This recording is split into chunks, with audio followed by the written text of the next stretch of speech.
വേണ്ടിയിട്ടുള്ള പെർഫ്യൂമാണ്, അല്ലാതെ അത് അടിക്കാൻ പറ്റത്തില്ല. നിങ്ങൾക്ക് അത് മണത്താൽ ഇവിടെ നിന്ന് ഓടും. അതുപോലത്തെ ഒരു സ്മെല്ലാണ് അതിന്. അതായത് സുചേട്ടൻ. നമസ്കാരം. എത്ര പെട്ടെന്നാണല്ലേ മനുഷ്യന്മാർ മാറുന്നത്. കണ്ണടച്ച് തുറക്കുന്നതിന് മുമ്പാണ് ഓരോ വ്യക്തികളുടെയും സ്വഭാവം മാറിക്കൊണ്ടിരിക്കുന്നത്. 2 വർഷം മുമ്പ് നമ്മൾ കണ്ട രേണുവല്ല ഇപ്പം നമ്മൾ കണ്ടുകൊണ്ടിരിക്കുന്നത്. ആ രേണുവിൽ നിന്ന് ഈ രേണുവിലേക്ക് വരുമ്പോൾ ഒരുപാട് മാറ്റങ്ങൾ വന്നിട്ടുണ്ട്. 2 വർഷം ആയില്ലേ. മനുഷ്യന്മാരുടെ ജീവിതത്തിലേക്ക് പൈസ വരുമ്പോൾ, പ്രശസ്തി വരുമ്പോൾ അതിൻ്റെതായിട്ടുള്ള മാറ്റങ്ങൾ സ്വഭാവത്തിനും സംസാരത്തിനും ഒക്കെ വരും. അത് സ്വാഭാവികം മാത്രമാണ്. ആ മാറ്റങ്ങളാണ് നമ്മളിപ്പോൾ രേണുവിൽ കാണുന്നത്. പക്ഷെ രേണുവിനെ സംബന്ധിച്ചിടത്തോളം രേണുവിന് കുറച്ച് അഹങ്കാരവും ധാർഷ്ട്യവും ഒക്കെ കൂടിയിട്ടുണ്ട് എന്നെനിക്ക് തോന്നുന്നു. അപ്പോൾ രേണുവിൻ്റെ ഈ ഒരു വീഡിയോ പുറത്തു വന്നതോട് കൂടിയിട്ട് ഇപ്പോൾ സോഷ്യൽ മീഡിയ മുഴുവനായിട്ട് രേണുവിനെതിരെ തിരിഞ്ഞേക്കാണ്. രേണുവിൻ്റെ ഇൻസ്റ്റഗ്രാമിൽ വരുന്ന കമൻറ്റുകൾ ഫുൾ നെഗറ്റീവാണ്. നേരത്തെ നെഗറ്റീവ് കമൻസുകൾ വന്നിട്ടുണ്ട്. പക്ഷേ ഈ വീഡിയോ പുറത്തു വന്നതോട് കൂടിയിട്ട് ഒരുപാട് നെഗറ്റീവ് കമൻസുകളാണ് ഇപ്പം രേണുവിനെതിരെ വരുന്നത്. രേണു ഇത്രയും നാളും നടത്തിയത് ഫുള്ള് നാടകമായിരുന്നു. സുധിയോട് ഒരു രീതിയിലുള്ള ഇഷ്ടവും രേണുവിനില്ല. എല്ലാം അഭിനയമാണ്. സിമ്പതി പിടിച്ചു പറ്റാൻ വേണ്ടിയിട്ടുള്ള വെറും അഭിനയം മാത്രമാണെന്നാണ് ആൾക്കാർ ഇപ്പോൾ പറയുന്നത്. അവർ പറഞ്ഞു പോവും. ഈ വീഡിയോ ഒക്കെ കേട്ട് കഴിയുമ്പോൾ ഉറപ്പായിട്ടും ആൾക്കാർ തെറ്റിദ്ധരിക്കും, ആൾക്കാർ പറയും, സംശയിക്കും. അതിൽ ആൾക്കാരെ കുറ്റം പറയാൻ വേണ്ടിയിട്ട് പറ്റത്തില്ല. അപ്പൊ ഏതോ ഒരു ഓൺലൈൻ മീഡിയക്കാരോടാണ് രേണു ഇപ്പൊ ഈ ഒരു കാര്യം സംസാരിച്ചേക്കുന്നത്. എന്തിനെക്കുറിച്ചാണ് സംസാരിച്ചത് എന്ന് നിങ്ങൾക്ക് മനസ്സിലായി കാണുമല്ലോ. സുധിച്ചേട്ടന്റെ മണമുള്ള പെർഫ്യൂമിനെ കുറിച്ചിട്ടാണ് രേണു സംസാരിക്കുന്നത്. അപ്പൊ ആ പെർഫ്യൂം 2 വർഷം മുമ്പ് ലക്ഷ്മി നക്ഷത്രയാണ് രേണുവിന്റെ കയ്യിൽ കൊണ്ടു കൊടുക്കുന്നത്. ആ വീഡിയോ നമ്മൾ എല്ലാവരും കണ്ടതാണ്. അത്യാവശ്യം വൈറലായ വിവാദമായിട്ടുള്ളൊരു വീഡിയോ ആണ്. അപ്പൊ ആ വീഡിയോയുടെ തുടക്കത്തിൽ ലക്ഷ്മിയോട് രേണു പറയുന്നുണ്ട്, എൻ്റെ സുധിച്ചേട്ടന്റെ മണമാണ്, സുധിച്ചേട്ടന്റെ മണമുള്ള പെർഫ്യൂം എനിക്ക് വേണം, ജീവിതകാലം മുഴുവൻ സൂക്ഷിച്ചു വെക്കാനാണ്, എന്നും സുധിച്ചേട്ടനെ ഓർക്കാനാണെന്നാണ് രേണു സംസാരിക്കുന്നത്. ഭയങ്കര ഇമോഷണൽ ആയിട്ടാണ് രേണു സംസാരിക്കുന്നത്. ലക്ഷ്മി നക്ഷത്ര ഈ ഒരു പെർഫ്യൂം രേണുവിന്റെ കയ്യിൽ കൊണ്ട് കൊടുക്കുമ്പോഴും രേണു അത്യാവശ്യം നല്ല രീതിയിൽ ഇമോഷണൽ ആവുന്നുണ്ട്. ജീവിതത്തിൽ കിട്ടിയ ഏറ്റവും വാല്യുബിൾ ആയിട്ടുള്ള ഗിഫ്റ്റ് എന്നുള്ള രീതിയിലാണ് രേണു അന്ന് സംസാരിച്ചത്. അത്രയും പൊന്നു പോലെയാണ് രേണു ആ ഒരു പെർഫ്യൂം കയ്യിലോട്ട് വാങ്ങിച്ചത്. അപ്പോൾ ആ രേണു അല്ല ഇപ്പൊ സംസാരിച്ചുകൊണ്ടിരിക്കുന്ന രേണു. അപ്പോൾ ഏത് സാഹചര്യത്തിലാണ് രേണു ഇങ്ങനെ ഒരു കാര്യം പറഞ്ഞത് എന്ന് നമുക്കൊന്ന് കേട്ടു നോക്കാം. പെർഫ്യൂം തീർന്നു, പെർഫ്യൂമിന്റെ മണം തീർന്നു, ദാസേട്ടന്റെ മണം അടിച്ചു പെർഫ്യൂം ആക്കുക. ഇതൊക്കെ എപ്പോഴൊക്കെ എന്റെ പൊന്ന സുഹൃത്തുക്കളെ, ആ പെർഫ്യൂം അടിക്കാനുള്ളതല്ല. അത് സുധിച്ചേട്ടന്റെ സ്മെല്ലെന്ന് പറഞ്ഞാൽ അത് എനിക്കും കിച്ചുനും പിന്നെ എന്റെ വീട്ടുകാർക്കും കുറച്ച് പേർക്ക് മാത്രം മനസ്സിലാവുന്ന ഒരു സ്മെല്ലാണ്. അത് അടിച്ചിട്ടേ ഇല്ല. ഇന്ന് നിമിഷം വരെ ദേഹത്ത് അടിക്കുന്ന പെർഫ്യൂം അല്ല അത്. സുധിച്ചേട്ടനെ ഓർക്കുമ്പോൾ അല്ലെങ്കിൽ അദ്ദേഹത്തിന് മണം വേണമെന്ന് തുറന്നിട്ടൊന്ന് മണക്കുമ്പോൾ ഞങ്ങൾക്ക് അറിയാം സുധിച്ചേട്ടന്റെ സാന്നിധ്യം എവിടെയോ ഉണ്ടെന്ന്. അതിന് വേണ്ടിയിട്ടുള്ള പെർഫ്യൂമാണ്, അല്ലാതെ അത് അടിക്കാൻ പറ്റത്തില്ല. നിങ്ങൾക്ക് അത് മണത്താൽ ഇവിടെ നിന്ന് ഓടും. അതുപോലത്തെ ഒരു സ്മെല്ലാണ് അതിന്. അതായത് സുധിച്ചേട്ടൻ ഷൂട്ടൊക്കെ കഴിഞ്ഞ് വന്നിട്ട് കുളിക്കുന്നതിനൊക്കെ മുന്നേ ഷർട്ട് ഊരിടത്തില്ലേ, അതിന്റെ ആ ഒരു വിയർപ്പും പിന്നെ എല്ലാം കൂടിയുള്ള ഒരു സ്മെല്ലാണ്. അതിന്റെ പെർഫ്യൂം എങ്ങനെ ദേഹത്ത് അടിച്ചുകൊണ്ട് നടക്കുന്നത്? അത് അടിക്കാൻ പറ്റുന്ന അല്ല. അത് തീർന്നിട്ടും ഇല്ല, അത് അതുപോലെ ഇരിപ്പുണ്ട്. അപ്പോൾ ഈ ഒരു വീഡിയോ കേട്ടിട്ട് നിങ്ങൾക്ക് എന്താണ് തോന്നിയത് എന്നുള്ളത് തീർച്ചയായിട്ടും കമന്റ് ചെയ്യാം. എനിക്ക് ഈ വീഡിയോ കേട്ടിട്ട് രേണുവിന് വലിയ വാല്യൂ ഒന്നും ആ പെർഫ്യൂമിനോട് ഇപ്പൊ ഇല്ല എന്നാണ് തോന്നിയത്. രേണു ആദ്യം പറയുന്ന ആ ഒരു കാര്യം സത്യമാണ്. കാരണം ഇപ്പൊ എല്ലാ ആൾക്കാരും രേണുവിനെ കളിയാക്കാൻ വേണ്ടിയിട്ട് ആദ്യം എടുത്ത് ഉപയോഗിക്കുന്നത് ഈ ഒരു പെർഫ്യൂമിന്റെ കാര്യമാണ്. രേണുവിന്റെ ഇൻസ്റ്റഗ്രാം ആയിക്കോട്ടെ, രേണു അപ്പിയർ ആകുന്ന മിക്ക വീഡിയോയുടെ അടിയിലും 90% വരുന്ന കമന്റും ഈ പെർഫ്യൂമിനെ കുറിച്ചിട്ടാണ്.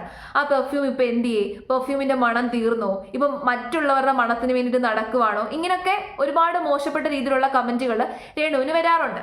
അപ്പൊ ആ കമന്റുകളെ കുറിച്ചിട്ടാണ് രേണു ഈ സംസാരിക്കുന്നത്. അങ്ങനെ കമന്റ് ഇടുന്നവരോട് രേണു പറയുവാണ് ആ പെർഫ്യൂം അടിക്കാനുള്ളതല്ല. അത് സത്യമാണ്. രേണു പറയുന്ന ഫാക്റ്റുകൾ എല്ലാം സത്യമാണ്. ആ പെർഫ്യൂം ഒരിക്കലും അടിക്കാനുള്ളതല്ല. ആ വ്യക്തിയുടെ ഒരു സ്മെല്ലാണ്. അത് ശരീരത്തെ അടിച്ചുകൊണ്ട് നടക്കുന്നതല്ലല്ലോ. അതെന്നും എല്ലാ കാലവും നമ്മുടെ കയ്യിൽ സൂക്ഷിച്ചു വെക്കാനുള്ളൊരു സംഭവമാണ്.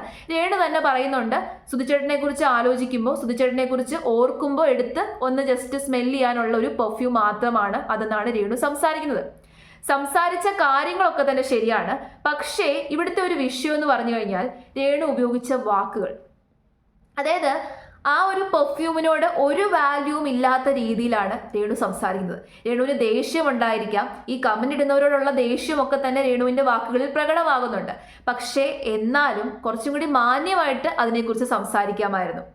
ഈ രീതിയിലുള്ള ഭാഷ ഉപയോഗിക്കുന്ന സമയത്ത് എല്ലാ ആൾക്കാരും തെറ്റിദ്ധരിക്കും. ബഹുജനം പലവിധമെന്ന് കേട്ടിട്ടില്ലേ? 90% ആൾക്കാരും തെറ്റിദ്ധരിക്കും രേണുവിന് അഹങ്കാരമാണ്, ഇപ്പൊ ആ പെർഫ്യൂമിനോട് ഒരു വാല്യൂവും ഇല്ല എന്നുള്ള രീതിയിലേ തോന്നത്തുള്ളൂ. നിങ്ങൾക്ക് എന്താണ് ഫീൽ ചെയ്തെന്നുള്ളത് തീർച്ചയായിട്ടും കമന്റ് ചെയ്യാം. അതായത് ഒരു വാല്യൂ ഇല്ലാതെ എന്തോ ഒരു സംഭവം, ഒരു പുച്ഛത്തോട് കൂടിയിട്ട്, ഒരു അറപ്പോട് കൂടിയിട്ടാണ് രേണു സംസാരിക്കുന്നത്. അങ്ങനെ സംസാരിക്കാൻ പാടില്ലായിരുന്നു. അഥവാ രേണുവിന്റെ മനസ്സിൽ അങ്ങനെ ഒരു കാര്യം ഉണ്ട് എന്നുണ്ടെങ്കിലും തുറന്നു പറയാൻ പാടില്ലായിരുന്നു. കാരണം പബ്ലിക്കിന്റെ മുമ്പിൽ ഇങ്ങനെയുള്ള കാര്യങ്ങൾ പറയുമ്പോൾ നമ്മളെ തീർച്ചയായിട്ടും ജനങ്ങൾ ജഡ്ജ് ചെയ്യും. ഉറപ്പായിട്ടും നെഗറ്റീവ് കമന്റുകൾ വരും. പിന്നെ ഈ ഓൺലൈൻ മീഡിയാസിന് എന്തിന്റെ കേടാണ്? ഇവരുടെയൊക്കെ പുറകെ അങ്ങ് നടക്കുകയാണ്. ഈ രേണുവിന് ഇത്രയും പബ്ലിസിറ്റി ഉണ്ടാക്കി കൊടുത്തത് ഈ ഓൺലൈൻ മീഡിയാസ് ആണ്. സുധിയുടെ ഭാര്യയാണ്, രേണു സുധി എന്ന് പറഞ്ഞുകൊണ്ട് അങ്ങ് പുറകെ നടക്കുകയാണ്. ഈ രേണു എവിടെ ചെന്ന് കഴിഞ്ഞാലും ഇപ്പൊ ഓൺലൈൻ മീഡിയാസ് അവിടെയുണ്ട്. രേണു ഒന്ന് തുമ്മിയാൽ അതുവരെ എടുത്ത് വീഡിയോ ആക്കി അപ്ലോഡ് ചെയ്തുകൊണ്ടിരിക്കുകയാണ് ഈ ഓൺലൈൻ മീഡിയാസ്. ഈ രേണുവിന് ഇത്രയും നെഗറ്റീവ് പബ്ലിസിറ്റി കിട്ടാൻ കാരണം ഈ ഓൺലൈൻ മീഡിയാസ് ആണ്. ഇപ്പൊ രേണു എന്താണ് ചെയ്യുന്നതെന്ന് അറിയാമോ? ഈ ഓൺലൈൻ മീഡിയാസിനെ മാക്സിമം അങ്ങ് യൂട്ടിലൈസ് ചെയ്യാണ്.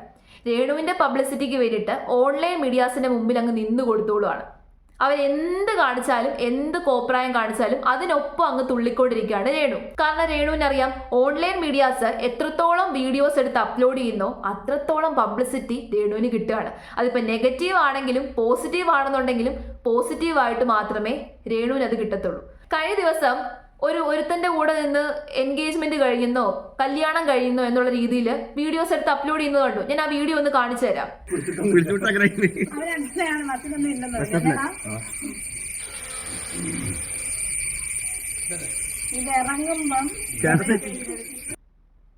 കണ്ടല്ലോ, ഇത് ശരിക്കും കല്യാണം കഴിഞ്ഞതോ എൻഗേജ്മെന്റ് കഴിഞ്ഞതോ ഒന്നുമല്ല, ഏതോ ഒരു ആൽബത്തിന്റെ ഷൂട്ടാണ്. പക്ഷേ ഓൺലൈൻ മീഡിയാസ് എന്താണ് ചെയ്യുന്നത്? ഇത് കല്യാണം കഴിഞ്ഞു, രേണുവിന്റെ കല്യാണം കഴിഞ്ഞു, അങ്ങനെ കഴിഞ്ഞു, ഇങ്ങനെ കഴിഞ്ഞു, എൻഗേജ്മെന്റ് കഴിഞ്ഞു, അമ്പലത്തിൽ നിന്ന് കല്യാണം കഴിഞ്ഞ് ഇറങ്ങി വരുമ്പോൾ മഴ പെയ്യുന്നു, ഇങ്ങനെയൊക്കെയുള്ള ക്യാപ്ഷൻ കൊടുത്തിട്ട് ഈ വീഡിയോ അങ്ങ് അപ്ലോഡ് ചെയ്യും. രേണു അതിനകത്ത് നിൽക്കുന്നത് കണ്ടോ? കല്യാണം കഴിഞ്ഞു എന്ന രീതിയിൽ തോന്നിപ്പിക്കുന്നത് പോലെയാണ് രേണു നിൽക്കുന്നത്. ഇവര് കാര്യങ്ങൾ സംസാരിക്കുമ്പോൾ അത് അങ്ങനെ അല്ല എന്ന് പറയുന്നില്ല. അത് അവരുടെ ബുദ്ധിയാണ്. അവരിപ്പോ ബിസിനസ് വളർത്തിക്കൊണ്ടിരിക്കുന്നത് അങ്ങനെയാണ്. അവർക്ക് സ്വയം അവർ പബ്ലിസിറ്റി കൊടുക്കുകയാണ്. അപ്പം അവർക്ക് ബിസിനസ് വളർത്താൻ വേണ്ടിയിട്ട്, അവർക്ക് പബ്ലിസിറ്റി കിട്ടാൻ വേണ്ടിയിട്ട് എന്തിനാ ഇങ്ങനെ ഓൺലൈൻ മീഡിയാസ് പുറകെ നടക്കുന്നത്? ഓൺലൈൻ മീഡിയാസിന് ഇപ്പൊ നല്ല ബിസിനസ് ആണല്ലോ. രേണുവിനെ വെച്ചിട്ട് ഇപ്പൊ നല്ല ബിസിനസ് ആണ് ഓൺലൈൻ മീഡിയാസിന്. രേണു അതിനനുസരിച്ചിട്ട് അങ്ങ് നെഗറ്റീവ് കിട്ടാൻ വേണ്ടിയിട്ട് ഓരോ പരിപാടികൾ കാണിക്കുകയാണ്.